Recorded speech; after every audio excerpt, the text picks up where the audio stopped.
That's right. We live in the light here. The light mode is here for our first review of the day. It's going to be FlyQuest versus Golden Guardians. This is going to be, in fact, our first review. But actually, there is quite a lot to talk about here because we're in a really weird spot when it comes to showing off this series because it was amusingly part of a best of 7. So a lot to talk about here. I want to ensure you guys understand the context of this. Basically, these two teams were scheduled to play on the final day and then had to play a tiebreaker for side selection and then played a full best of 5. So it was actually a best of 7. Played over 2 patches, which is a little bit awkward, but we'll talk about what 9.6 represented for the teams here. Just a small kind of hit on it and then pick up on more 9.6 stuff as time went on. So we're going all the way back to, I believe it was the first match of the final day of the LCS, played last week. This is from gamesoflegends.com. I believe also gol.gg is a possible way to look at it. Let's make sure I have it under 50%, so zoomed in as much as possible. So the first game was a Golden Guardians victory. It's a pretty comfortable victory in this one. Not too much to fully understand around this one. It's the first side in the Vel'Koz that we'll see later. Vel'Koz mid seems to be a favorite of Froggen's. Champion who is really deceptively powerful if the enemy has doesn't have strong dive or if the enemy falls behind. And even with the Nocturne gets going, it was a Golden Guardians kind of grind out victory. And this is how Golden Guardians, I think, have approached a lot of their matches towards the end of the season with a scaling approach. And that's it's kind of bold. Like, definitely the week before where they played the Karthus Ornn ultra scaling draft, and then it was so obvious they would eventually take the win just because of how scaling was in their favor. It's in a region where game time is super long. So you look at the top here, 40-minute victory for Golden Guardians. They like to take it long where possible, and you can kind of understand that in the region they're in. So they were able to take out the win here. Then moving forward, it was the 35-minute victory for FlyQuest, and this is one of those Pobelter games, 10-5. Like, this is very much Pobelter having a big performance, and Pobelter's a really interesting player to me. I think my experience with Pobelter is different to a lot of our kind of latter-day fans, because a lot of latter-day fans are focused on kind of Pobelter's international struggles and his inability to translate domestic play to international, and so much about, like, you know, he's just a Malzahar bot. He's just this, like, Pobelter being put in a box. But I actually first became aware of Pobelter in season 1, I believe it was. It might have been season 2, but we're talking 2011, 2012, when he hit rank 1 in solo queue, back when everyone played on the North American server. As shout out to Reapert, who's in the chat. All us Aussies played in the North American server, and rank 1 at the time was adorned by someone named Pobelter. And little beknownst to me, but before I went on the Australian server, I had no connection. The first chat room, because this was back when the Reddit wasn't really a thing, and the League of Legends forums were kind of a mess, so chat rooms on the client were one of the main ways to interact with people. And I interacted with Pobelter because he was in VChat with me. V is a sub part of 4chan, obviously. Even though I didn't go to 4chan, I just had friends that were in the VChat, and that was like kind of the first League of Legends community I was a part of. And 12, 13-year-old Pobelter, rank 1, was in the chat room there. And he was the dirty Scion picker. That's what everyone knew him as. Skara was the one that named him on that. The dirty Scion picker, rank 1, AP Scion player from way back when. So seeing him, like, grow up in the scene and then have his studies potentially take him away from playing, and, like, Pobelter is one of those players that you say someone grew up in the scene, but no more than Pobelter and, like, Zatai and Kid. Like, these guys who, in Pobelter's case, was playing, you know, big lands, pre-LCS era at 12, 13 on Curse.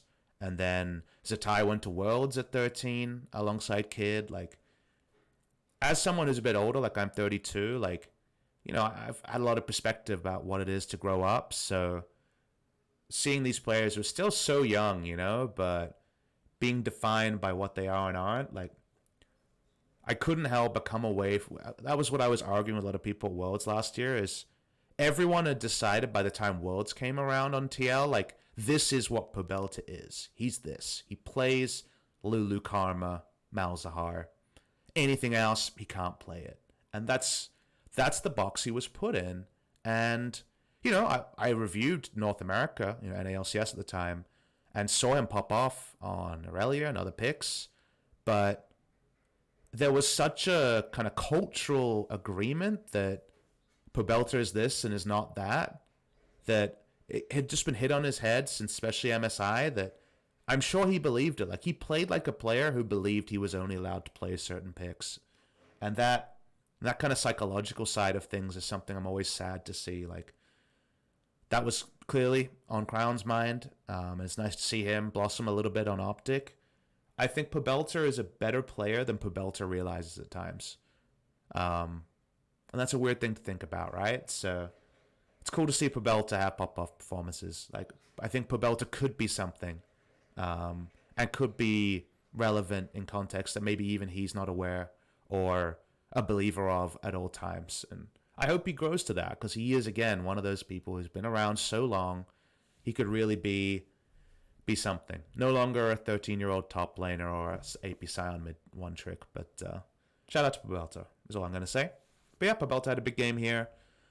I think when FlyQuest and Golden Guardians play, it's just inevitably FlyQuest tending towards the early game and Golden Guardians tending towards the late game. And the pendulum swing there and how the early game goes is kind of defined most of these games. It's not necessarily the reality for all 7 games, but and that's going to be my general read on how these teams go. In this particular game, this was a Lissandra flex, no doubt, that led to everything. And I actually think it's like a smart little draft adjustment by FlyQuest, and at 1-2 items with how the lane assignments go. Like, I think they were in a really good stead in this game. And then we zoom into the series that was played. We're going to be jumping into game number 4. So I rewatched the first 3 games of this series to open things up, just so you guys have an idea, and we have some discussions about what the meta and stuff is. I wrote down some notes as well. This is all important kind of table setting for the draft, because I don't want the draft analysis to be what does a Korean analyst think of game 4 of this series without league context and series context and matchup context. So we move on to patch 9.6. And remember that if you look over the 9.6 notes, and I'm not going to do a full rundown, a lot of the buffs to champions on 9.6 are for scaling, and a lot of the nerfs were on early game in terms of what champions and where the hits are. You know, Jace, for example, was nerfed, Ornn was buffed, and that's a matchup that we'll have actually play out in our second VOD review of the night, which is the series between Griffin and Kingzone game number 1. Like, a lot, Urgot, for example, is not a strong jungler until he gets 5 points in his purge, and then suddenly he's a strong jungler and ganker. Like, a lot of the buffs are on champions that are towards the level 7 and onwards phase, and a lot of the nerfs were on champions who are strong early. So you just think about that in the context of Golden Guardians, FlyQuest. Seems pretty good for Golden Guardians, right? And Golden Guardians here in game number 1, they have drafted very much a scaling draft, but not necessarily ultra scaling. It's not quite Ornn Karthus vein, but basically when you see the matchup here between Kindred and Urgot, it gives you a pretty good early preview, given we know all about Kindred's front-loaded power. And then this becomes very much zone controls and a Varus.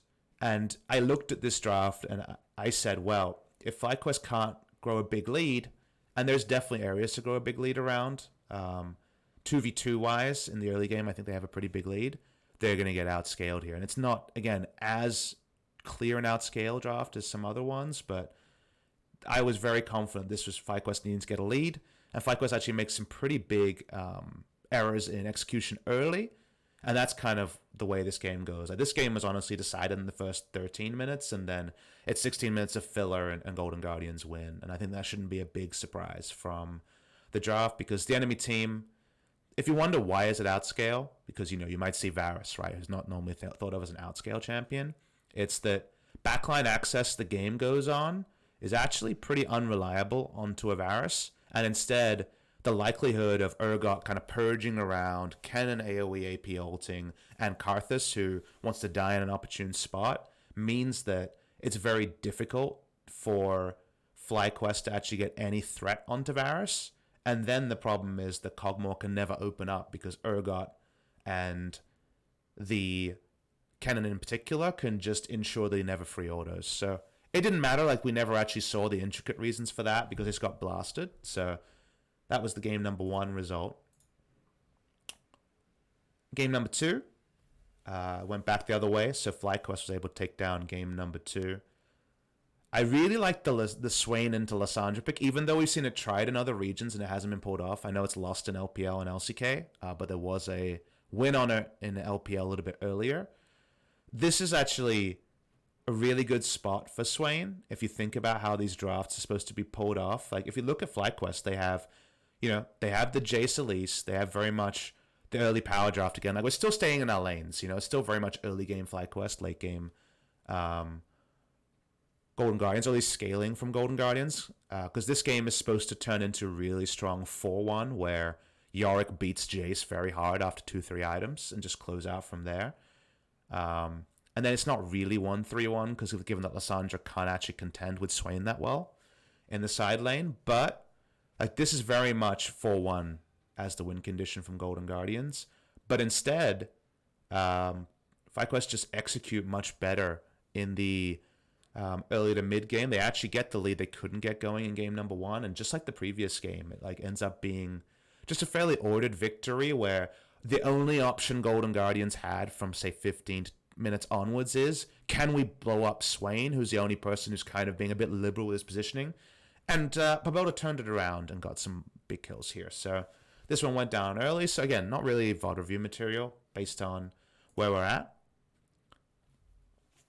Game number 3 was again a Golden Guardians victory. I actually thought this was a pretty bold draft, and like, this to me was why I'm surprised the FlyQuest comes on to go on to take this one down. Like, why does Golden Guardians, like, at the moment Golden Guardians wins this game with this draft, I'm thinking Golden Guardians is taking the series. And the reason for that is that it's quite a bold last pick, Vel'Koz. It's picked into the 5 champions you see on the enemy team. And it's a champion that, like, Syndra does kind of blast in the laning phase. Like, Syndra should have a lot of good options here. Yes, Vel'Koz has some outrange, but then there's no priority. And so if you're going to play passively and just, do Skittles a different way, like spheres instead of Skittles, in the kind of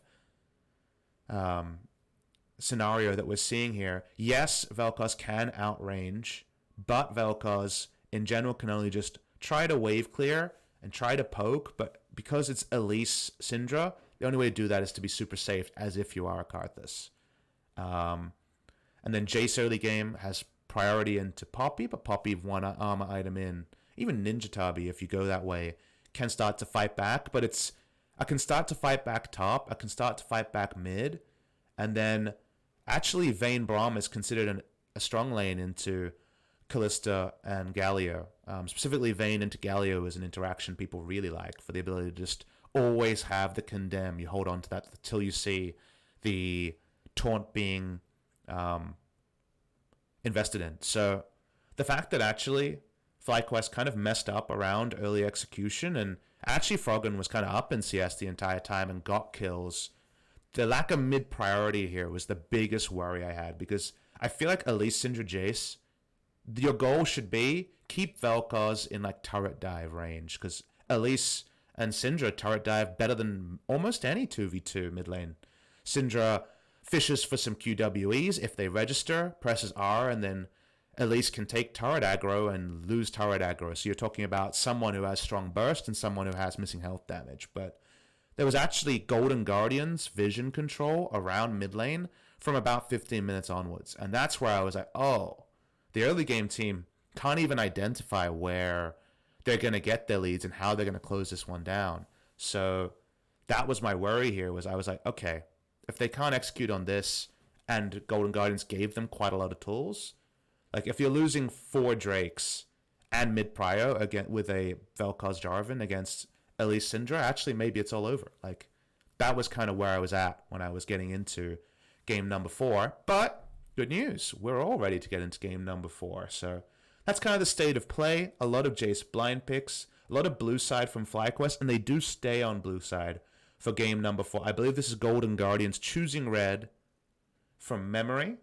We can actually do the review to confirm that, because this was, no, yes, it was Golden Guardians choosing red side, because FlyQuest had side selection.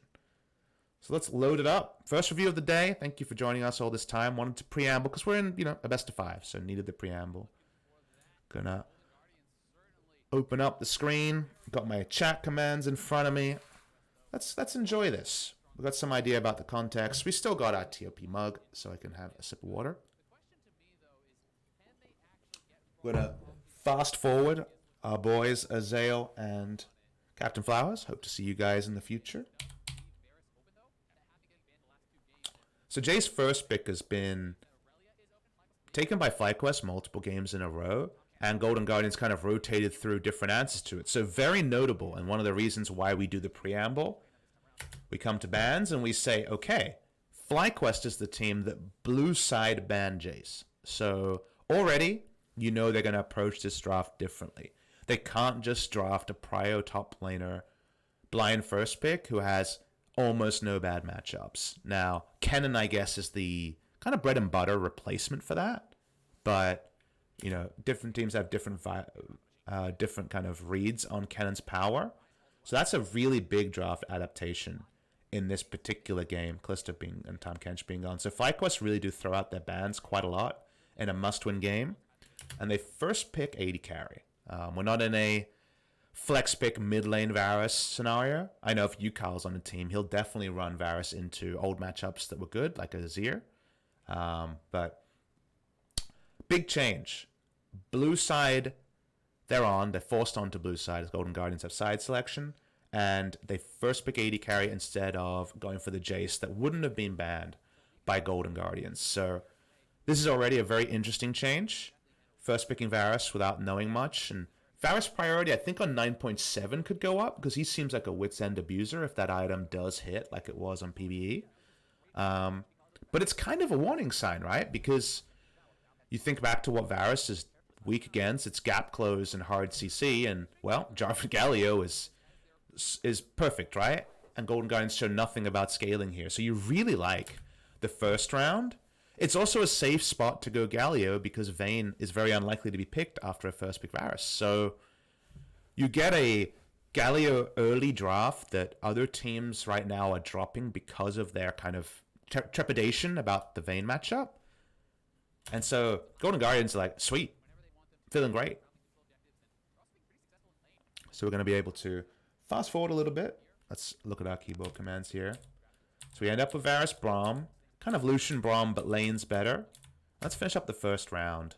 I don't know if this is locked in just yet. It is locked in. Okay, so here's the first round of the draft. I really like Jarvan Galio. I think that's the right way to go on the side of Golden Guardians. And then FlyQuest take, with Galio notwithstanding, and especially as a blind pick, the strongest possible support. And Varus Braum is a really old favorite of Samsung Galaxy in 2017. After Rift Rivals, we came back and we're playing a lot of Varus Braum Sejuani comps. Just really hard lockdown comp where if one stun hits, and even if one Q hits, one passive from Braum, there's a very likelihood you're going to be just stunned up. So strong laning duo. There isn't really the ability to find a Galio duo partner that beats it in lane. So while it was surprising to see first pick Varus, it's comfort, and also they've now combined it with Braum for this lane will have priority. I guess, see, the thing is, like, you think of like really edge champions that could get priority on Varus Braum, maybe Draven, But like, I don't think Draven works against Varus Braum. I think there's too much lockdown threat, and Draven can be too clear about when he walks up. But that's a lane that doesn't just auto win. Like, there's not really an auto win choice against this duo. And then they take the Aurelia, which we already saw is a bit of a mind game, given that Pobelta's carried on Aurelia and Viper has a penchant for the carry. So it's a cool flex pick to take on blue side. And it actually is a fun draft. And first round Vel'Koz is an interesting one to be taken here. First round Vel'Koz. Now, the reason for that is, someone points out, what about Kalista Alistar? Well, we know Kalista's banned. And what about certain Alistar lanes, like Alistar Trist if they got a lane gank? Now, the issue here is, we know for certain it's not going to be Froggen on the Galio. And obviously you wouldn't expect that. He's not the sort of player to play Galio. He's very much going to prefer to go towards his scaling damage threats. But you pigeonhole yourself on Vel'Koz, and it's very unlikely you're going Vel'Koz support here. Now, Olay could definitely bring it out, right? But I think Vel'Koz support you will only see as a counter pick into something like Morgana. That was the max favorite, and even that didn't always work. It can beat Morgana and some other range squishy supports, and from ahead with vertical jungling, it can crush a tank support, but we're not expecting that. So almost 100% Vel'Koz blind pick. And there's a lot of lanes Vel'Koz doesn't do very well into. So that's why already, I come in with my biases, but I'm not a huge fan of where we're going there. Going to be coverage ban on the LeBlanc for the lane. There's many other things you can take into Vel'Koz. And you could just run Aurelia into Vel'Koz, right? Because while the laning phase isn't fantastic, you have so much flexible lane assignments that a Vel'Koz doesn't. See what the choice is here from Deftly. I love the Heimerdinger fight. He's going to go Kai'Sa. A lot of hard crowd control in this team already. 3 different people apply Plasma and can open up for the Killer Instinct, so I think that's a good choice there. And then FlyQuest is left with jungle and also solo lanes. And I love extending the flex of the Ryze. And the Aurelia, but in general the Ryze, right? It's going to be Karthus jungle in this game. You don't think that Vel'Koz is going to be applying a lot of lane pressure and invading with the Jarvan, so you're fine there. You're very confident jungling around bot side, and I don't think this is a particularly bold time to pick jungle Karthus. I think it's actually a safe time to pick jungle Karthus. And then you can also flex the Ryze for longer as Pobelta plays both. Viper can play both. Like, at the end of the day, I think it's a really clean blue side draft that also has some winning lanes. And then final pick on red side is something into one of Aurelia or Ryze. I think the Aatrox is pretty handy into both, but not a winning lane into either. Kind of needs jungle attention. We already said that mid lane, whatever the matchup, probably going to need jungle attention. Bot lane 2v2 is going to be okay, but going to be pushed in. Like, it's not the worst case scenario for the lanes here from GGS because the enemy jungler is not a Rek'Sai. It's not a ganking jungler. But this is a really creative draft from FlyQuest. I think they played a blue side draft pretty cleanly in this game. And then Golden Guardians, I look down their side. I'm personally not a big fan of the Vel'Koz first round. Like, I think that could just been Aatrox first round and kind of played the draft out a bit safer. But, yeah.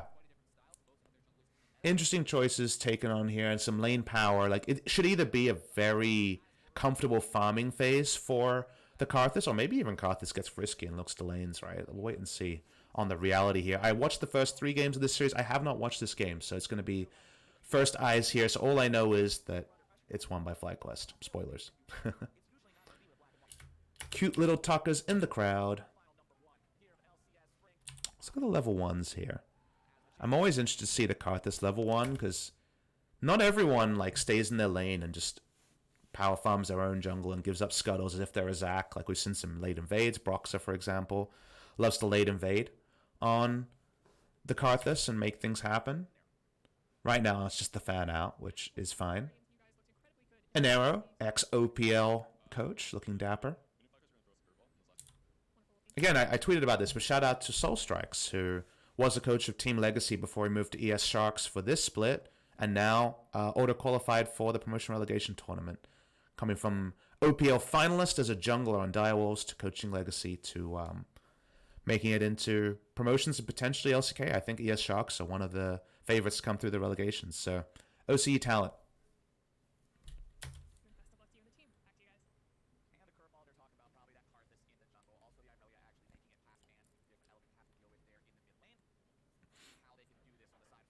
Karthus' level 1 is really underrated.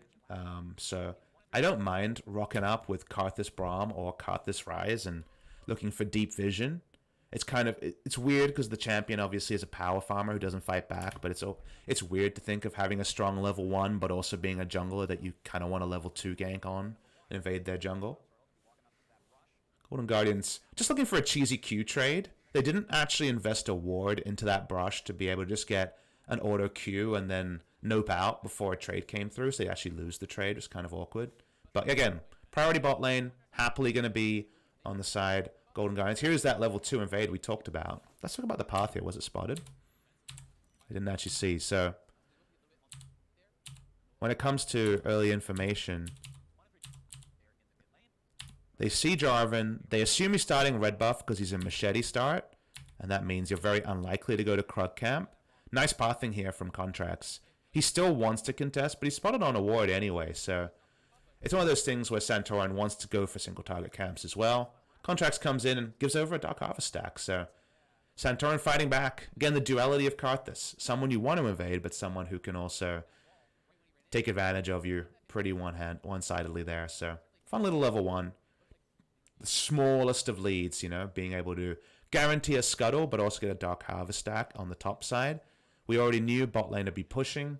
Ryze needs all 3 abilities to actually be more than just a ranged auto attack against Aatrox. And we already said that Aatrox can potentially turn this matchup at certain item timing breakpoints.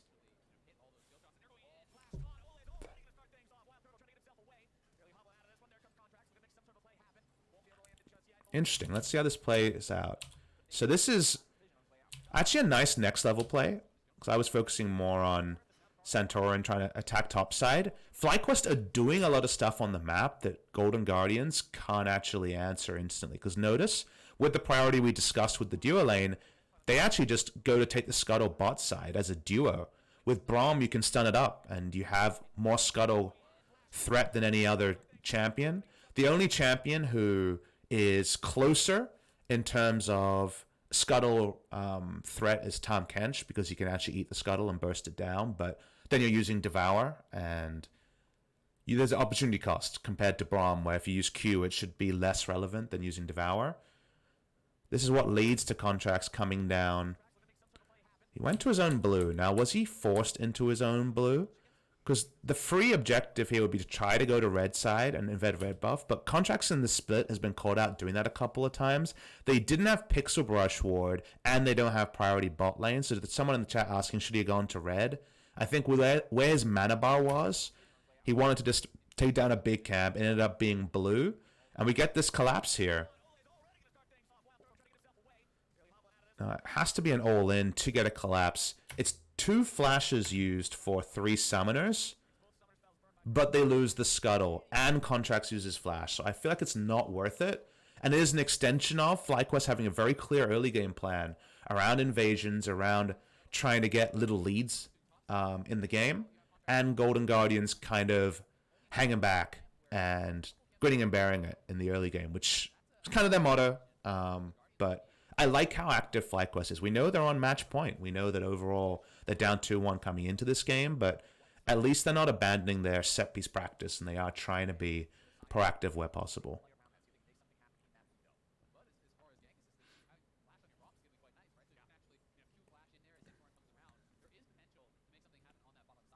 Where the game goes in terms of 5v5s is very interesting. We like FlyQuest 131 because Vel'Koz really wants to be front-to-back team fighting.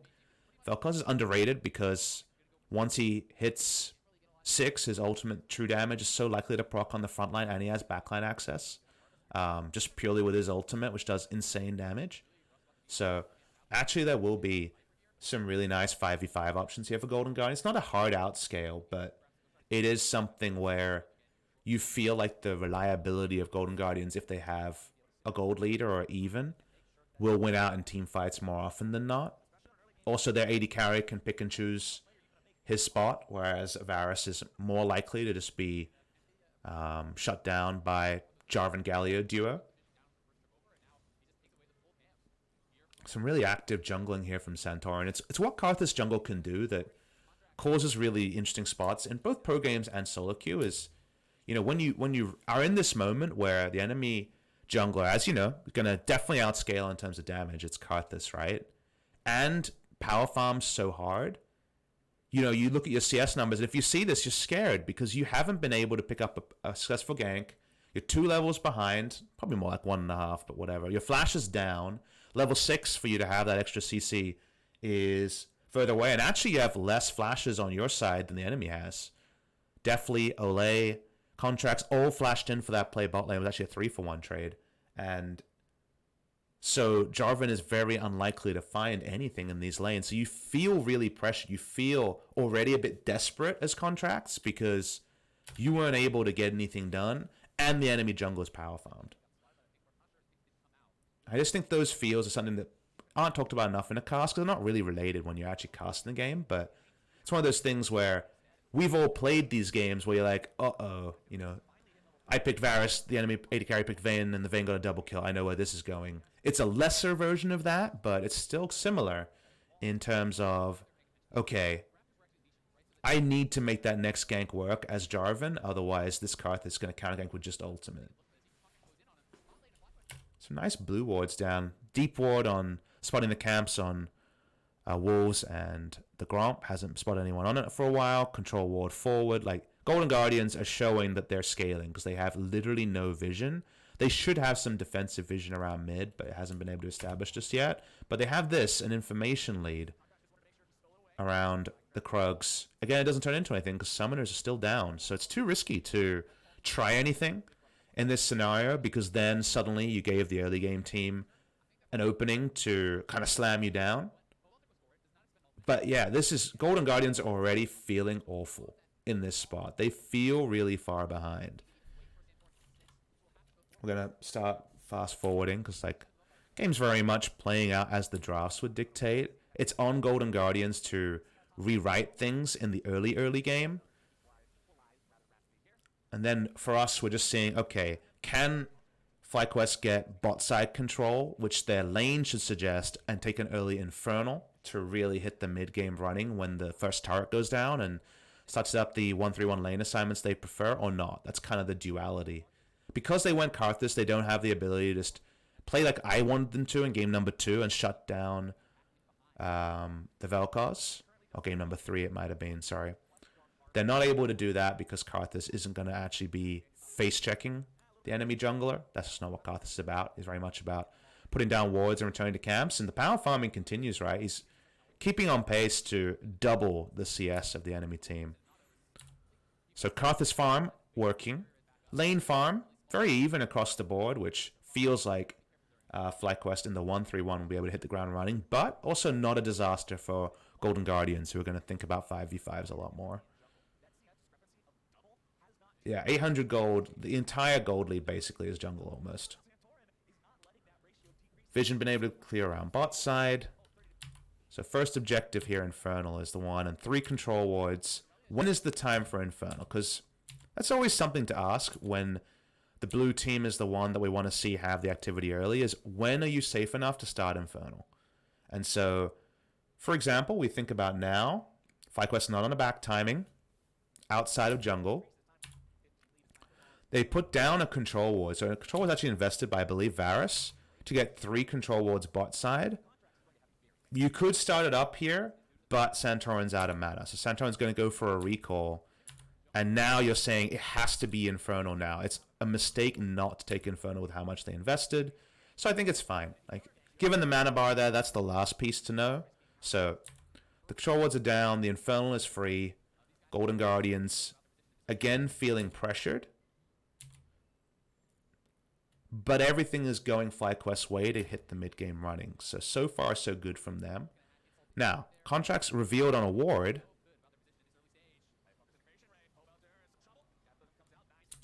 So this is just Pobelter actually being surprisingly not ready in the 1v1 after already playing against Vel'Koz multiple times against Froggen. Like, you shouldn't get hit by the E there.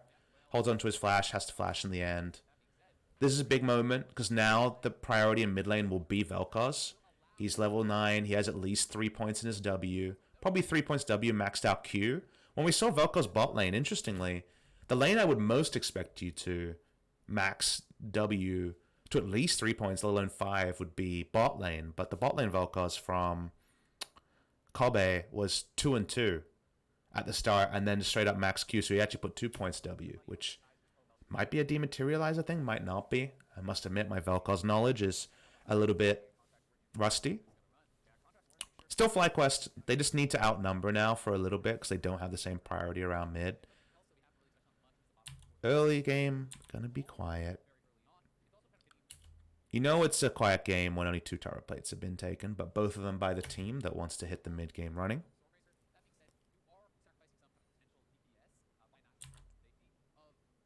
If Vel'Koz can show up at a team fight with 1 item done, it's going to be Luden's this game rather than GOP. It's not Twin Shadows Victor. This is the... No, sorry. It's not Twin Shadows Vel'Koz. This is the high damage Vel'Koz build from Froggen. So he's very much focusing on damage compared to target acquisition on the Vel'Koz. Vel'Koz probably has, honestly, though, the least trade-off going for Twin Shadows build. We've seen a lot of Twin Shadows Morgana. The reason why I say it is that if you research the enemy, which is hitting the enemy with 3 spell hits, usually the front line, right? You do true damage on your ult. So the Luden's, I feel like, is a little bit less core. I feel like Twin Shadows you can get away with more because you don't have to think about less damage because you have, penetration to consider. Because the champion gets true damage, I feel like you have more flexibility to go for the Twin Shadows build, but I don't mind Comet. It's stronger for laning phase. Here's the return gank. Aurelia is, of course, a little bit more flexible to try to get away, but it's good capitalization by Golden Guardians. Look at the setup around it. Pobelta has to play towards the red side because that's where his pushing lane was and where the control wards were. But it's Jarvan who has the largest ability to sweep across the mid lane. Galio... When was Galio last sighted? So Galio came from base and actually wasn't spotted on a ward until very late. Galio going to be spotted on the ward now. He's walking up and just clearing wards, right? So at that point, you have to, again... Here's the point. When this happens, if you're Pobelta, let's talk about this point, right? Just before the gank happens, you see Galio clearing a ward. You can't respect that as hard as if you want to play around the worst case scenario, right? Galio has a global ultimate. Like, obviously everyone knows that, and he's in global ult range. But supports will always, from base, come back and sweep. And so you kind of have to choose your battles, and playing around Galio ult here is not a battle you can win as Pobelta. Your flash is already down. You have to have some lane presence.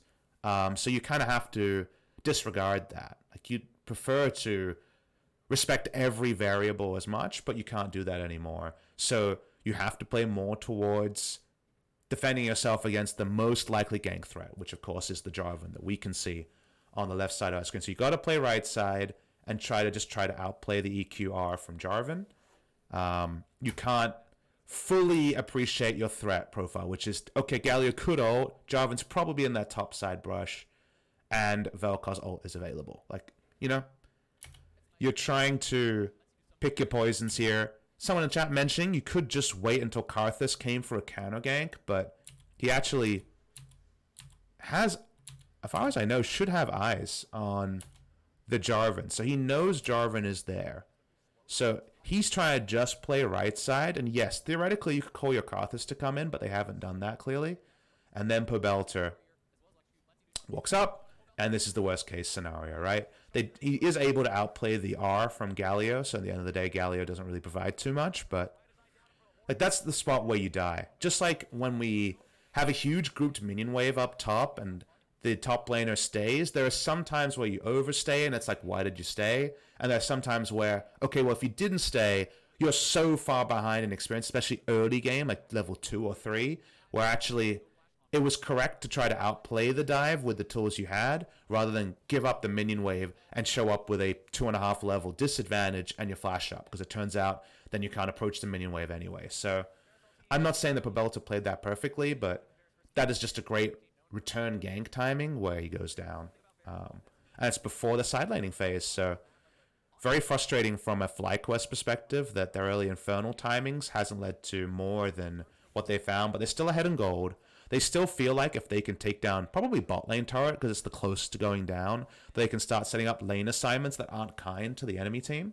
And then you bait out, say, a hero's entrance or a global, and then all your side lanes are in a really good spot. So Ryze scales really well into the Aatrox matchup. There are always windows where Aatrox can kill, especially because Ryze no longer builds a lot of health. But more often than not, Ryze just able to keep him at range, use the timings intelligently with the W, and then by the time there's enough items on Hauntzer, he's got the Seraph Shield in order to turn it around. So 1-3-1. Now, a small point that we haven't mentioned so far. Vel'Koz's mid is a hard counter to Ryze mid, and so you can be tricky with Golden Guardians, and if you can actually get the Ryze onto one of your strong sides, like if you can get Ryze to be playing top lane when it's a Baron play rather than bot lane, if Vel'Koz has an information lead, you can kill a Ryze really fast. Like, Ryze's whole machine gun gimmick doesn't work when he gets research walking up trying to W, and then Ryze just can't disengage by running away because you just get Vel'Koz ulted to death. So it's actually a really good, with lane control, kind of small thing that might happen. It's not as relevant because of where teleports are in the game, but important metric is that Vel'Koz can actually make Ryze look really silly. Turret finally goes down. Around 15 minutes with Infernal, I think that's fine. Around Trinity Force timing as well.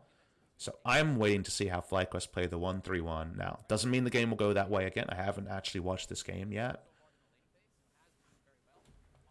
But we're just watching the lane state here. First Drake was Infernal, picked up very easily by FlyQuest. If at this item point, Golden Guardians are actually, they're in an okay spot. They don't have Q Evolve on Deathly yet because he doesn't have Doran's Blade. Without Doran's Blade, you can't get the evolution at level 9. So there is no Q Evolve on Deathly as far as I'm aware. If anyone in chat is catching something I'm missing, but I believe at 9.6, this is the point. And in general, Ludens is not done. Like, the item completions are not really done for Golden Guardians compared to Blade, especially just how much damage Runic Echo Sork's Boot does on Karthus. This is a really interesting kind of game point. And so Golden Guardians just look for a pick, as you can see. How does it start? Contracts dives in. Alright, so all the vision from Golden Guardians is defensively around Mountain Drake. So you would assume Golden Guardians are going to try to play front to back because that's what their comp is about. TP is up on both top laners, but they're both in threat range of each other. Karthus and Braum haven't been sighted, but are out of position. And with Flash back up, this is kind of a peculiar all-in attempt onto contracts, by contracts. This seems very hasty. Like, I wonder what the call is here, where EQR onto Pobelter is the right move. Now, the argument is that if they all run in a straight line, it's 4 people, and then FlyQuest will be out of position to try to turn. But it's against specifically Aurelia with Flash Up, right? Who is going to have turn. And it's against Karthus, who has a couple of Dark Harvest stacks and Sork Boots already. So it's pretty peculiar to actually try this all in, given that EQR is just about keeping him in the Galliol, but the Flash is up on Pobelter, so it just ends up being a free bet. I think this is a straight up mistake from Golden Guardians. I think it's just a shot call where someone said, oh, we could try to kill Aurelia, and the counter call wasn't clear. Because now all of the vision you invested is wasted. You don't even have a smite here. It's actually a really poor decision as a team. I'm going to assume this wasn't just contracts not saying anything and just EQRing on. I think this was a team call of we could go on this person that didn't work, but the cost is pretty significant. As you know, Golden Guardians, they're largely a front-to-back team fighting comp. They can't walk up. They have to give up control around the area. And that's kind of a freebie second rate. The first one was earned, the second one is misplayed. So level 11 is pinged. Contract's obviously still comically behind. Golden Guardians really need to set up for something. And they set up for a Drake they gave away. Their 3 control wards was a wasted 225 gold.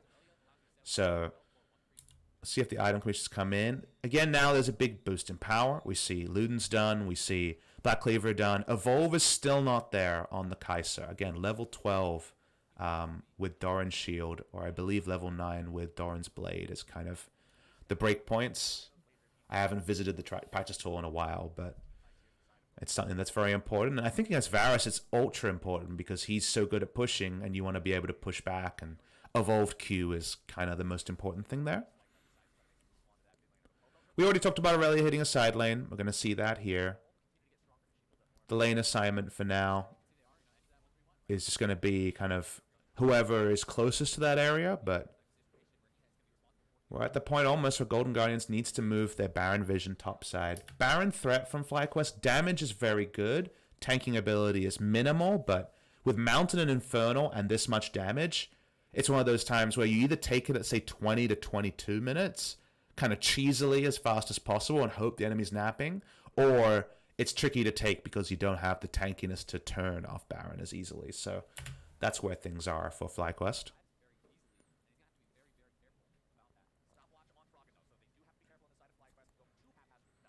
FlyQuest is able to patrol the river.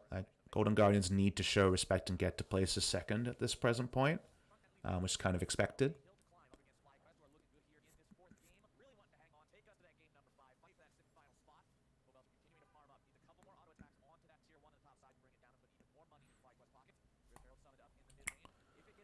Rift Herald was picked up earlier. Does get the enemy to move their positioning, but lane assignments here are good, you know, at the end of the day. Ryze is bot lane, the duo is mid lane. They're not even going to get a Rift Herald chart. Let's watch when... so the Rift Herald, how much time is left on it? I didn't see it before it was summoned. It's about half. It's summoned where they know the enemy doesn't have vision. Who do they see when it's summoned? They know Aurelia's top. They have no idea where Varus and Braum are. It's kind of worrying this is the best spot they have. It's obviously jamming it down to just try to get the turret. But Wild Turtle's showing as it's being jammed down. And they can just walk up. It's actually Varus ult used just to keep them away. So it shows the tempo of the game. It even ends up the one thing Golden Guardians could get early game apart from their kill was Rift Herald. And they have to put down kind of a wonky Rift Herald. They were really hoping that, you know, Braum was, I guess, remaining. It was going top lane, because Braum was top here when they first think of the player, but Braum just runs down, right? It's a good move from Braum to get there, and it ends up looking really bad. It's one of those Rift Heralds where it's like they really need a turret to get in this game, otherwise getting access. Because think of this game state, right? Ryze goes bot lane. They're going to actually send Vel'Koz there, which, like we mentioned, is a good matchup for the Vel'Koz. So they do get this lane assignment, but then there's no TP or flash on Vel'Koz. So Vel'Koz is more about getting blue buff than being able to answer Ryze in the side lane. Mid lane is, like we already talked about, Varus Braum, who are going to siege and push very reliably, and it doesn't really matter which duo or single member you send, they're going to get chip damage. And Aurelia topside is at Trinity Force and Merc Treads. So right now, Golden Guardians know that if they don't get the turret just before, they probably never get the turret. Like, returning to a low health turret here with the lane assignments they have is actually really hard. Like, this is the time when you're very likely to be completely strangled out of all resources. So they try to jam it for the mid lane turret. Braum comes back and they look really silly. So this is where gold lead is so likely to grow for FlyQuest, because they get first access to almost all the objectives on the map, and honestly they're kind of fortunate to get this like 4th spawn blue buff. Item breakpoints are strong. Double pen on Ryze and the Aatrox. We saw full double pen build from from Nuguri in the Nico matchup. The Aatrox matchup isn't as hard a matchup, so you don't need to build as hard for lane. But it does mean they have sick burst damage. And so what that item build tells you is want to keep the Aatrox low in health, and if they can never play around Baron, it's very hard to face check this Ryze for sure. Most of the gold lead is in the jungle, kind of expected.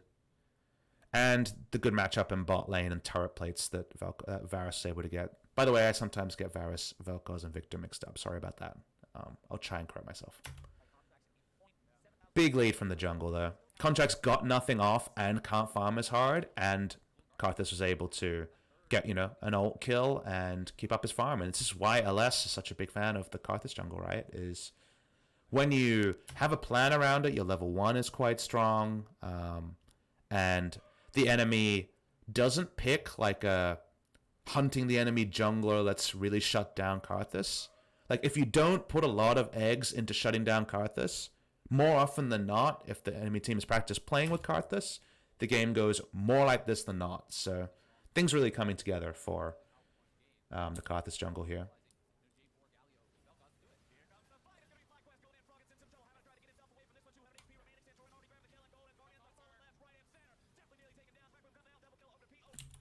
So let's see how this starts, because after the start, like, these fights should play out a pretty obvious way.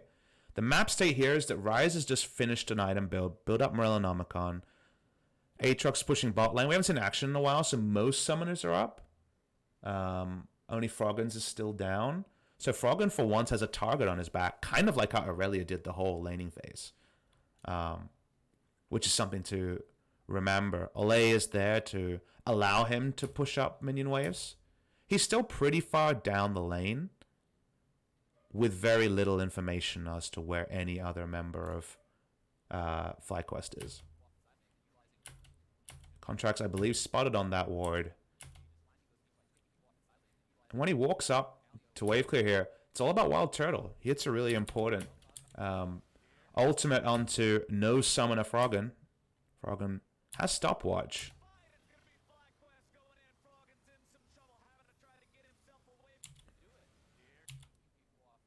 Remember, stopwatch available. Let's see if there was actually a stopwatch timing for Froggen. He gets rooted. Now, as far as I know, you can use stopwatch while rooted, right? Chat can confirm that. I think this is always the wrong decision. Because if you notice here, Froggen gets rooted, and I know you can use spells, and I believe you can use items as well, and ults instead of just stasis. If he stasises here, he actually negates a lot of ultimates. Now, does he probably die on the back end anyway? Yes. But this is a result of what will often happen when you first round Vel'Koz. Like, there's not a lot of great lane matchups for Vel'Koz. And then in team fights, he needs to enter team fights on his terms. And his terms require his summoners to be up and his front line to be in front of him. Instead, he's just caught trying to wave clear. So I think it's too bold lane positioning. Really well punished by FlyQuest. And in the mid game, they can just go closest target and be so happy doing so. Like, it's going to clearly be a huge lead from FlyQuest in this play. So it's 4-4-3, which actually is, you know, in hindsight, not as awful as you might have imagined here. How do they get the 2 answering? Because I actually wasn't paying attention. Oh. So, Wild Turtle walks up, hits the turret, takes turret aggro, and just dies. Okay, that's just a whoop. Okay, it's a double whoopsie, guys. I thought this was going to be a 4-for-1, but missed the double whoopsie at the end. I think FlyQuest in general played really smart and then disregarded the turret, so it undoes a lot of their good work, which is worrying. But I think overall, like, if you're casting this, like, if I'm casting this, like, obviously it's tricky to get your language right, because it's pretty fiesta that they have 2 deaths at the end when they do everything right. FlyQuest makes the punish when they need to punish. That's something to remember. I think the actual punishment phase, they play really well, and then they kind of make the double unforced error at the end to make it look like it was a close call. Like, this is really sloppy closeout of a very good play. So it's still like FlyQuest did the right thing, and their pulling the trigger was correct. They just made silly mistakes around it. And sometimes that matters and sometimes it doesn't. It's worth remembering that Golden Guardians get more gold than expected, and thus at 23 minutes can try to fight back in team fights harder than we might have expected before. Rise also stole the minions. Okay, we should talk about that then.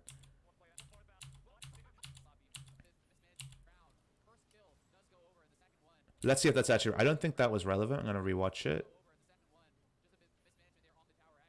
No, so the minions were already dead, and Wild Toad already had turret aggro, so... Yes, that could have been even worse, but I wanted to go over that. This is the map reset, so let's remember where we were at before. The Drake was taken, we got the replay, and then now you're hitting the Rift second. And it's something that's underrated in plays like this, is you come out and you see action like this, right? You see, okay, FlyQuest still, PapaSmithy did a good thing. They got more kills than the enemy. How does this happen? Remember that because their deaths came in, 2 more people than expected had to full reset and thus couldn't put down vision after they got their kills. They couldn't actually affect the map state, and in fact they're second to the map state. And this is why moments like this will happen, where even though FlyQuest just traded up and we're saying overall did the right thing, Froggen is able to find great position above the wall. FlyQuest thinks, okay, we need to not give them positioning over Baron to give them a traditional 5v5. Therefore, let's get control behind the pit. And Vel'Koz is one of the best champions at fighting for Baron behind the pit. You really want deep vision against Vel'Koz because he can just load up with his ultimate and hit the whole enemy team, who of course have the resist shred from the Baron from behind the pit from complete safety. So you desperately need to get backside control. And because of that full reset and those 2 extra deaths, they get their second and Froggen just opens up. And then now your timings are delayed again. More recalls are coming out. So that's all scaling time that was bought by FlyQuest's sloppy execution. You should never have 2 people die on that turret dive. Again, it's not a game-winning or game-losing play, but if things start to go away, it's like that's the turning point, right, if FlyQuest was to lose this game. So item-wise, there's some scary stuff going on the side of FlyQuest. If you notice, Death Cap is done here. So double flat pen and Death Cap is pretty insane damage. Karthus' AP scalings are good without being fantastic. Pen is kind of his strongest scaling stat, but there's not that much magic resist completed on the enemy team yet, so I think Death Cap here is just fine. It just makes a lot of things hard. Because now, just like when there was a Jhin meta, Jhin versus Rumble meta, and that we had Jhin AD carry, and Rumble top, the problem was always Jhin got a lot of items, but then Rumble just equalized it wherever the curtain call opened up, and then suddenly your positioning couldn't be the same. Froggen, if he opens up with his ultimate, like there's so much guaranteed damage however a fight starts that it's hard to be a backline artillery mage when your health bar is already 50% removed from just Requiem. So it's really tricky to play Vel'Koz against Fed Karthus in a game like this. Watching the replay here. So game state, they're still keeping their double control ward around the Baron, but that's so obviously going to be the flare point of where this game is. Aurelia walks up for a flank. So because ults are up here, Aurelia tries to go for a flank, but they never got control of the brush behind. So Aurelia's chances of being spotted here, even not knowing there's a control ward there, is really high. Like it's almost unconscionable there isn't vision there from GGS. So this is a very predictable turn, and Pobelter dies instantly. Like this is a solo poor play from Pobelter because he looks for a flank, and if his summoner is up, maybe you can just flash past Jarvan and go in. But given you're almost certain that you're going to get turned on here, I think it's a pretty poor decision, because what his thought is he's going to glide in. Jarvan's not there. Aatrox is not there. So think about who is there. In terms of see hero, kill hero, kind of like very clear things, you're going to roll around this crevice and your ult will hit either Deathly or Froggen, given they're kiting topside. But why are they kiting topside? Well, it's probably because Jarvan's around, is something to first give you a bit of pause. And also, how early will I be spotted? The answer is really early. So the moment they see him, contracts instantly in. No flash on Pobelta this time. He dies through stopwatch. So that's a really big turn here. Wild Turtle's walked up. Let's watch the replay of how Wild Turtle ends up there. So Wild Turtle's just following, trying to do damage, hoping there's going to be a pick on Froggen, and then obviously gets the bad news that Vel'Koz is completely dead. He gets exhausted here, and Vel'Koz gets to kite back. Like, that's the dream state for Golden Guardians. And this is why we like their scaling coming in, because talk about fights like this, where one threat has just mismanaged their combo, and it doesn't matter whether Aurelia's in stasis or flashed out or dies here. Like, Aurelia's done in terms of this team fight, right? We can all agree on that. And then if you actually have Frontline and Vel'Koz, where in this case it's playing around terrain for the Vel'Koz, Vel'Koz gets to ult. So JJ, Wild Turtle, almost dead. Santorin can't do anything. He can only contribute an ultimate here. This is a flow-on of what happened. So think about how this game went. They had 2 people die needlessly. Then they're like, okay, never mind. We got the kills. We still made the right move. They hit the map again. And they're like, all right, we need to get behind the pit to stop Vel'Koz from ruining our Baron. They couldn't get that done because Vel'Koz just ulted them. And then they've never claimed that spot. And that same control ward, we'll call Wallace the control ward here, has undone them on this play as well. So the first original idea that they couldn't do on time because of dying twice or being executed, it feels like, Wallace the control ward has walloped them twice in a row, because that's been how Golden Guardians have fought back twice in a row. And now you're getting worried if you're FlyQuest, because you're like, how do we ever get control over this pit and start the Baron that we do need to close the game? Like, they do need Baron here. Especially Aurelia in side lane with Baron feels really good. And Aurelia can beat Aatrox in the side lane, can definitely beat Vel'Koz. So, yeah. The vision game here is what's really shutting down FlyQuest's transition to late. I'm just taken out. So let's see how FlyQuest subvert this. Again, I haven't watched this game, so I'm not sure how they finally get the ability to stop this ward from being undoing them. Now, the lust for fighting over an Infernal, maybe Aurelia can... Like, this is one of those things where with Infernal spawning in 30 seconds, it's actually pretty valid. You know, this is a different way to play the game, but pretty valid to just say, all right, let's get position on Infernal. We're still ahead. And then find a way to use your ults or bait so that Aurelia can actually clear out control wards around Baron. It seems like an insane thing to say, like, oh, just get the Infernal, it's way more important. But we're so worried that Golden Guardian's defensive position might actually keep those wards around Baron forever, that maybe Aurelia spending a bit of time out of position and clearing wards is more important than rushing down Infernal. Now, you still want the Infernal. You don't want to give it over by any means, but Infernal clearly is going to be a 5v5 spot. And right now, it's Golden Guardian's favorite territory. They've got the control ward down. They have 6 control wards in the inventory. And again, look at this.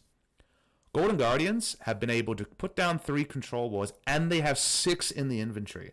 And then they're going to be able to fight over a Drake that FlyQuest really want to fight over with a huge vision lead, and also the almost guarantee that level 15 Vel'Koz is going to be fighting safely. So I feel like Golden Guardians now are able to make this game square. And by that, I mean make the enemy's approach predictable, and thus have that extra time to think out, to communicate, to position their carries and put out damage. So this feels like the turning point of the game for Golden Guardians, where they, given especially the vision situation, is really able to subvert a 4K gold lead and find a teamfight victory.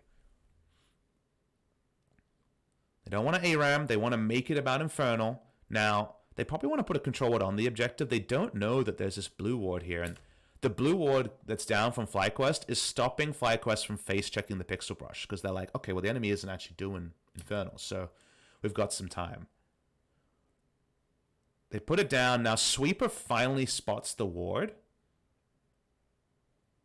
And smartly, FlyQuest give it up, and they make the trade that's possible. They run straight and Infernal. This is FlyQuest now changing. Okay, really cool play. So everything we said about why this is Golden Guardian's best way into the game is true, and FlyQuest don't have the vision to fight them there, which is true, but they do have the Realm Warp.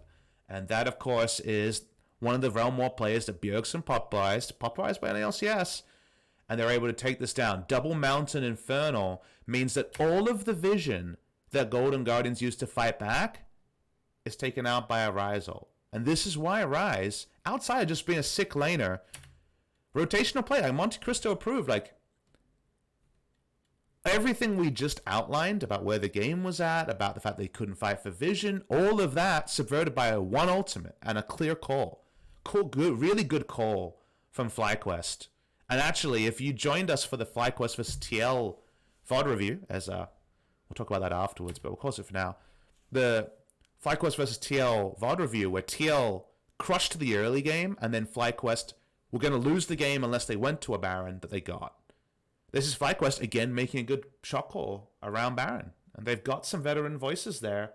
And we've of course all seen the Santorin Drive video. We've all seen kind of how this team is starting to mature. That's some mature shot calling on the Ryze ult. It's really well played, and it subverts all the strength Golden Guardians had defensively.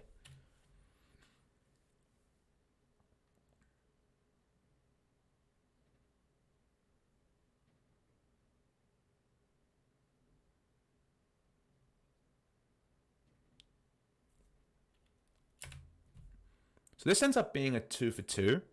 I'm not really sure why it starts. Let's see why it starts here. Because this is just FlyQuest got the Baron and Golden Guardians are running after them. Be like, you kids, get in there. They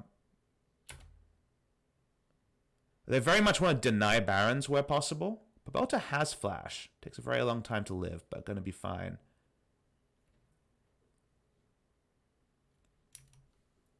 So my question here is the call now. So you walk up, you're like, all right, they got Baron. We're in position to push this mid lane outer, like mid lane out for Baron and Infernal. Like obviously you wouldn't take that, you'd prefer the Baron.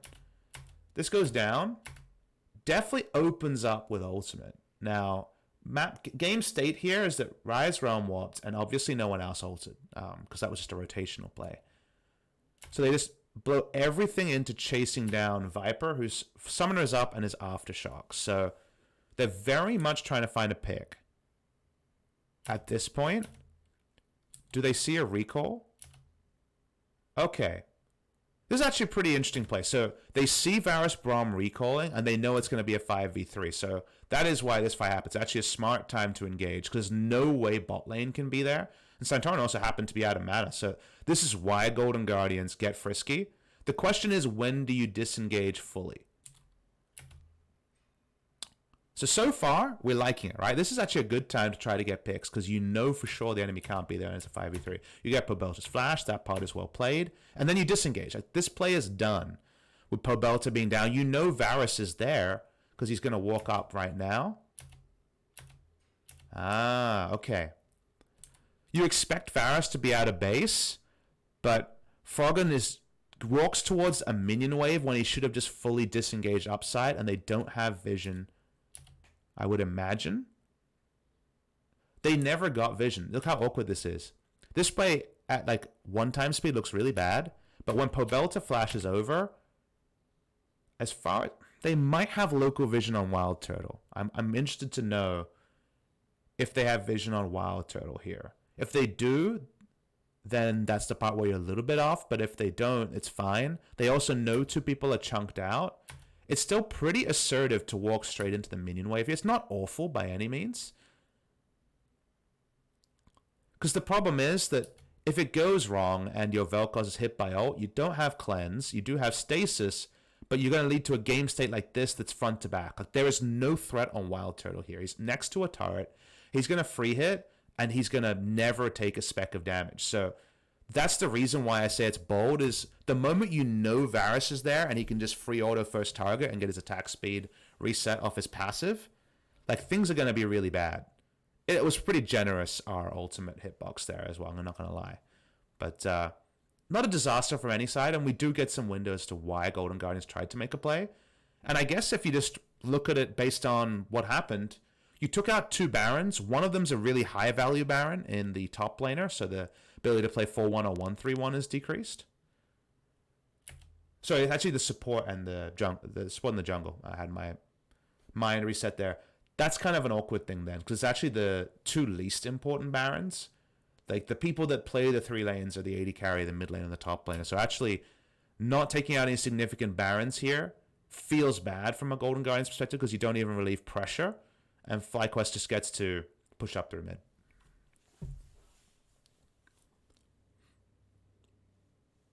But the job here is not done, right? You got 1 Baron. The enemy team is stabilized. The gold lead is never snowballed. And a lot of the early game good decisions from FlyQuest could be subverted by a bad team fight now. Like, we're going to have level 16 3-item Vel'Koz really soon. And the ability for FlyQuest to do anything to stop that is almost 0. Like, Vel'Koz from now on should never be in range of a Chains of Corruption or a knock-up. Aurelia can't skip past through the front line, like, very likely to take some damage. So, closing the game against this Golden Guardians comp without, say, double inhibitor or something like that is tricky, and they could only get inhibitor turret. So the base is broken, but Golden Guardians are in a better spot than we could have predicted earlier. All right, last Baron buff minion waves, trying to push up. Rai's still pretty happy in the bot lane. Like, he has a bit of armor for this matchup now. Can't kill Haunter, as we know.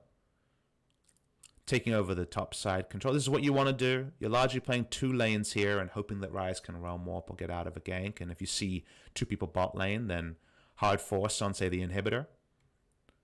Taking the last easy objective, which at this point in the game of Baron is in a turret. Getting more here for FlyQuest without another Baron, or without drawing Golden Guardians away from a defensively favored position, is hard. You really want to catch Golden Guardians in transition, like we've outlined a few times. You do not want to fight them, you know, Phalanx versus Phalanx 5v5. And doing that around the base, that's kind of how you always have to fight. So they don't want to do that. They want to draw Golden Guardians away from defensive terrain into Baron and Elder. And now we're at the point where I remember how happy I am that 8.1 meta was destroyed, because if you remember back to the 94 Minutes to Dream Sivir Jin series, you will remember in that SKT Jin series that the strength of neutral objectives wasn't strong enough to actually force a team like Golden Guardians this game to leave the base and contest, because you were able to just wave clear in the face of Baron and Elder again and again. Now with Baron scaling up, now with Elder having double stacks, like, you can't just go for a full-on only play ultra defensively where terrain supports us and live really any of the time. It works 0% of the time compared to, say, 30% of the time on 8.1. So that means Golden Guardians have to fight. And they got to fight quick. Double Mountain, Infernal, FlyQuest blow up objectives really quickly. And they don't want to fight over this Cloud. Like, at this point, Cloud is something that actually might get them a 50-50 objective for the Elder. So Golden Guardians get in position. FlyQuest can't get there first. And FlyQuest show a lot of respect. They are respecting how strong the comp is. And yeah. So this is why you show respect. Golden Guardians in position. FlyQuest trying to challenge Vision that they can't challenge. They can't flank. They can't do anything like that. So you're very scared of being super punished by Golden Guardians. So you see how they try to walk up. They never actually try to smite steal the Cloud because it doesn't matter. But even this is something you can do with Vel'Koz, Xerath, Lux, Kog'Maw, fighting with terrain being a front line. So they all turn FlyQuest onto the person they see out of position.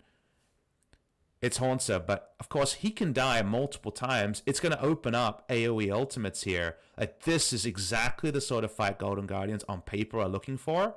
They're not going to come out unscathed. Like, Karthus is really strong, but that's like playing into Golden Guardians' strength and something they've tried to avoid this entire game. So it ended up being 2 for 2.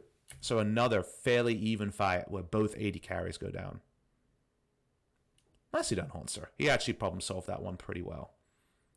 And this is with like the most neutral of positioning advantages defensively for Golden Guardians, i.e. setting up a state where Vel'Koz can ult over a wall. This is not inhibitor turret, ulting behind an inhibitor, having to respect other threats. Like, this is like medium levels of benefit to Golden Guardians, and yet, like, Froggen is like an item and a half away from just straight up killing an entire team, such as Vel'Koz. Especially if you're research. Will they research to start this? Let's watch it. We can actually notice this. There's at least one stack on 2 members. They get research over the case of the fight. If they were all researched there, I think actually more people in the front line die.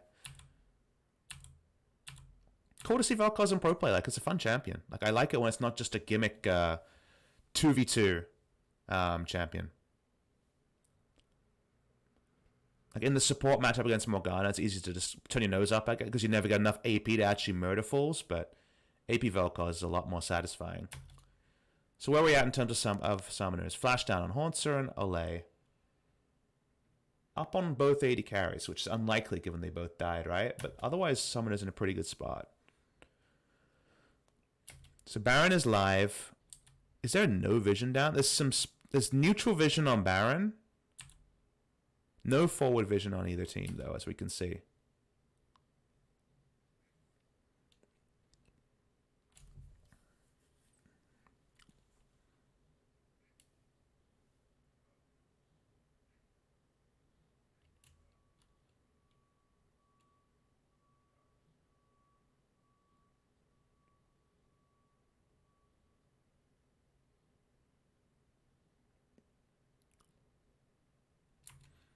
All right, let's watch this.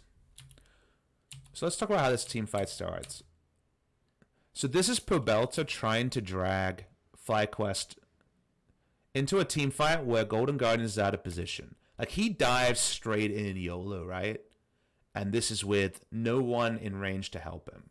Now, he's doing this to stop Golden Guardians from being able to play a kite back, front to back 5v5 fight. There's no other reason to do this. It's not inting, right? This is just absolutely trying to reach out and make something happen. He knows the enemy team has Galio ult. He knows the enemy team has everything up. So the only reason to do this is to try to influence positioning. So he dives in, watching it in slow motion here to understand it. He gets a lot of burst down, and he actually allows FlyQuest, if you notice, to just take down the front line here. There's so little value out of Hauntzer, and the Braum Unbreakable timing is actually really strong.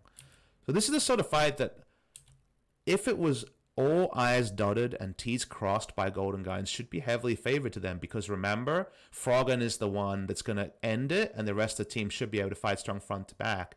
But Froggen, as we can see, is in a bouncy castle to begin, has to stasis as the fight goes on, contracts frontliner down, Olay frontliner down, everything dumped onto the enemy, and there's actually never a time where Froggen is able to play. So that's why this decision is made. This is Pobelta saying, I can make sure Froggen never gets to fight the way he wants to, hits the stun, dives in, doesn't have Guardian Angel up, knows he's going to die, but this is for sure Pobelta doing kind of the 1%ers and knowing his role. Because no value out of Froggen at all compared to Wild Turtle and Viper free hitting the front line. This is actually really, really well played. And then also, just let's track the Braum. Consider Braum's job here. Like, the Unbreakable gets very little value out of against Froggen's ult, but that's usually what you want to save it for. He gets taunted, but if you watch his timings here, JJ, he waits till definitely actually has some time to free hit and then Unbreakables. He doesn't open with Unbreakable, then Flash. He holds Unbreakable till he gets an entire queue and some auto attacks out and makes almost zero value out of the Kai'Sa. Like, Kai'Sa and Froggen together in this game, definitely Froggen, could do literally no damage. That's actually a really well played team fight.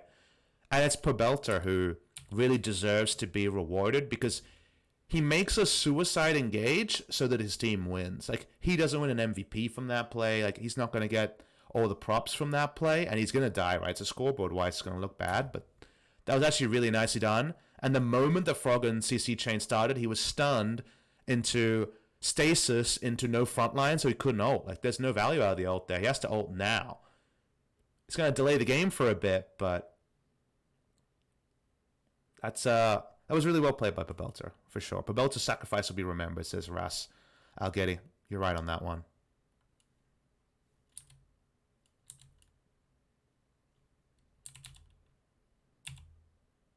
Oh, that's CC. But okay, so game state-wise, Remember, once again, the later reset's going to be FlyQuest because they tried to greed to end the game and couldn't. And the moment you can't end the game, the enemy respawns with home guards are going to beat you to the Baron, right? There's going to always be a scenario where Golden Guardians gets first access to Baron, and so they're going to say, all right, can we just make that fight happen this time with the Baron?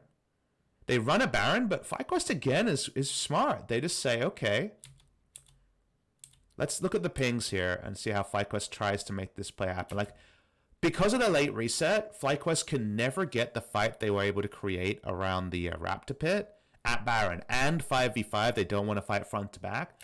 So they're going to try and find a way to not contest Baron. It sucks to tell people, like, you have to give up a free Baron at 37 minutes. But, like, FlyQuest comp doesn't fight for Baron. They can't. There's no way for them to do that. So it's smarter for them to ride the minion wave in. And unfortunately, that's what happens when you have the late reset. You have to give up Baron. But it does mean that you can get better setups around Elder and stop Golden Guardians from getting the Elder fight they want. So pick your poison. It is a very technical thing where on the one hand you want to say, okay, why did you greed for the Nexus turret? You could have reset and got Baron control. They didn't do that. So once that mistake is made, you can't fight for Baron. Like, you don't get any compensation is what I'm trying to tell people here. Is the moment that you decide that you're running straight at the Nexus turrets and you can't end the game, you can't fight for Baron as FlyQuest comp. And I'm happy that they don't just reset and say, no, we're going to fight for Baron, and then lose that fight and lose. Like, that would be a big throw. Running away from Baron through mid, trying to get minion control, and then maybe get a pick around Elder is the smart choice after you made the bad choice of trying to end the game and not being able to. So that's why they're looking for the pick, and Golden Guardians poking around there. FlyQuest just desperately don't want Froggen to be able to open up. They can't stop definitely opening up because lots of hard crowd control and the ability to ult here. It's so hard for FlyQuest now with no front line. They kind of need the Realm Warp or for GGS to like fall for one of their plans. So are they just going to give up free Elder?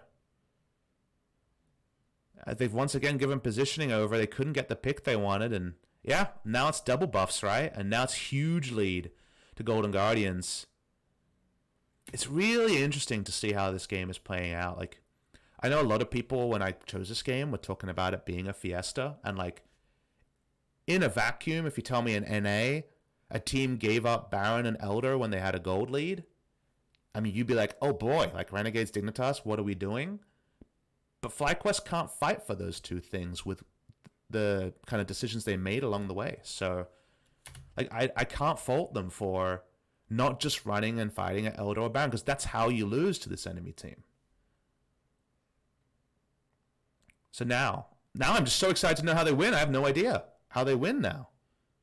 I'm learning.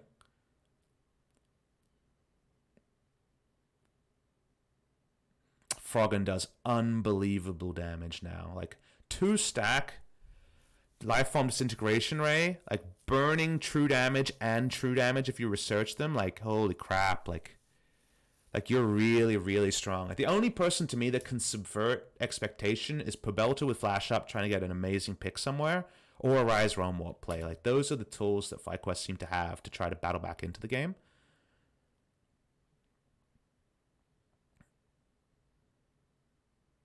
I mean, you can't split against Elder Baron. Like, it's not possible, right? It all makes sense. Like, all right. So, game state. Flash is down on Wild, total up on Def. Like, huge problem for FlyQuest getting the fight they want. Another reason why they didn't try to fight against the Elder or the Baron positioning. That they would have been caught out one way or the other. Some at a disadvantage here on all of their carries apart from Viper. Now, Froggen doesn't have Flash. That's relevant. The other Flash being down as contracts, not as relevant. Minion Wave starting to die here, so closing the game a little bit trickier for Golden Guardians. Buffs go out in 40 seconds, so the moment they fully disengage like this, they are giving up fighting with the buffs. I still believe they're stronger at this point in the game, so that's not as relevant.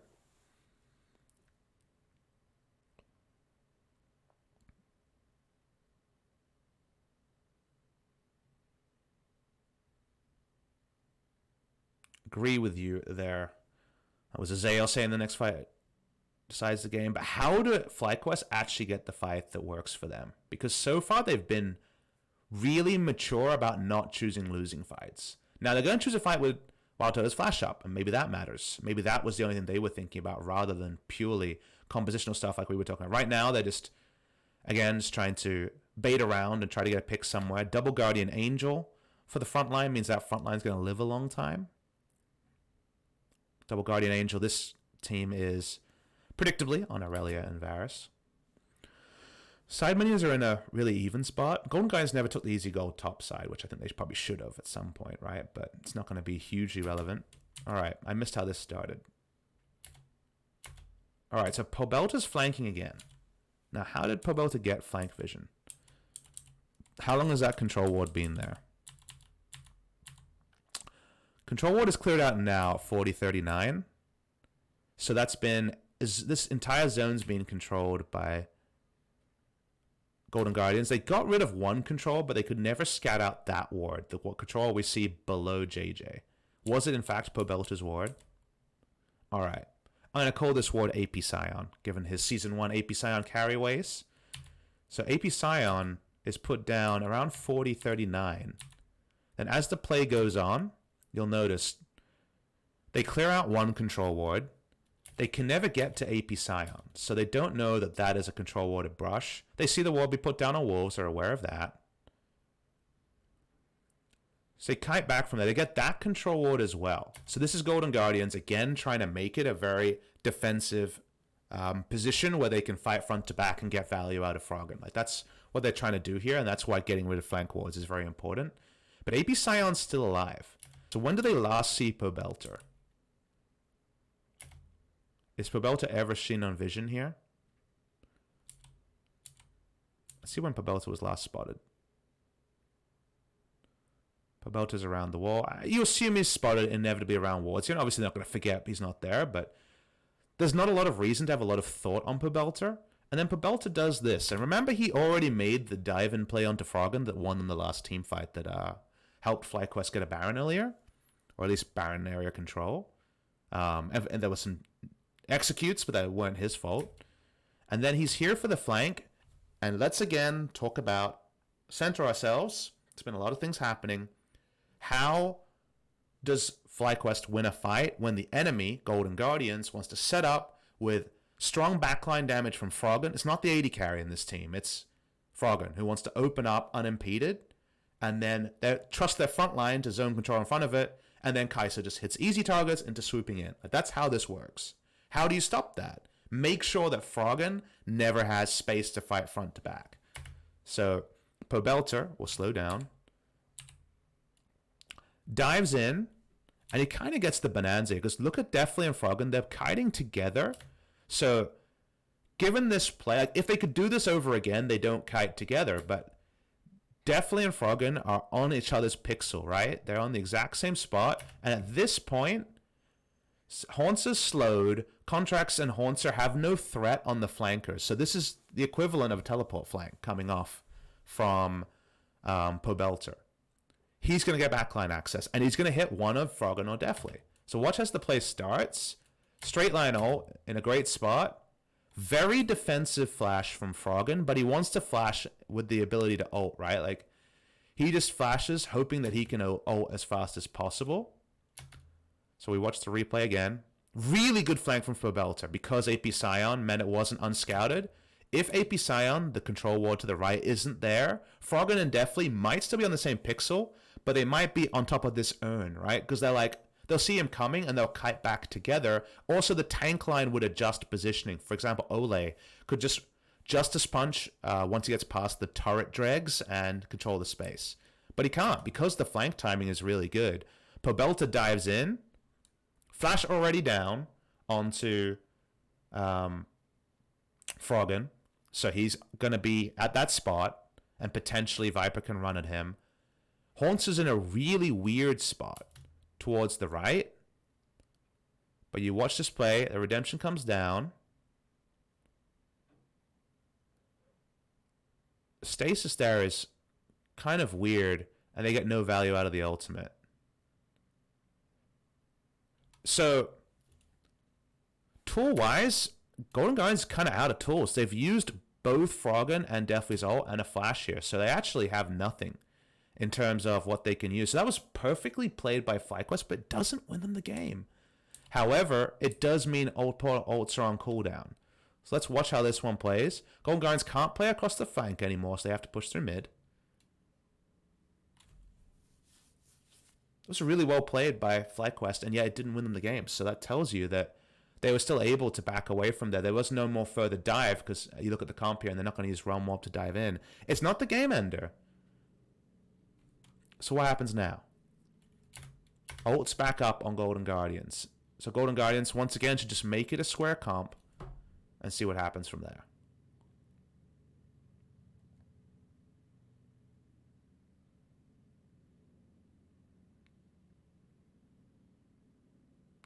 Good control ward from Froggen, I would assume, there to continue that he has a terrain spot. Aatrox walks up.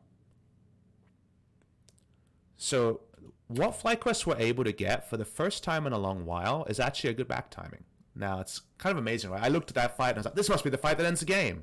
But consider that FlyQuest gave up a Baron and an Elder because they couldn't get the reset time. They were greeted for a Nexus turret, backed away, couldn't get it. So they gave up Baron. They couldn't get a pick around Elder, they gave away Elder. Notice now, because they actually were the ones to have the good reset, for once they are actually in control of their own destiny around Baron.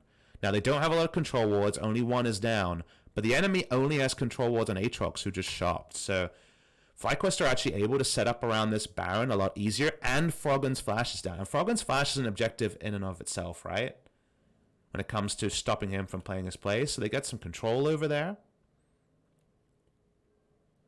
Pushing minion wave and going to the left is a real possibility here for FlyQuest, which is what you'll see them do. Viper pushing minion wave. Recall's coming out, so 2 control wards for Jarvan, 2 control wards for Galio. Still no reset from FlyQuest. Like, when was the last time they even backed? Like, they've been out on the map a long time. Like, some people, last back was at 42.26 before the pick timing happened. Then we zoom all the way in. No back timing 2 minutes later. Means they're never going to have control ward, which means they're not going to bait Baron. They're going to have to try to make a play and catch Golden Guardians.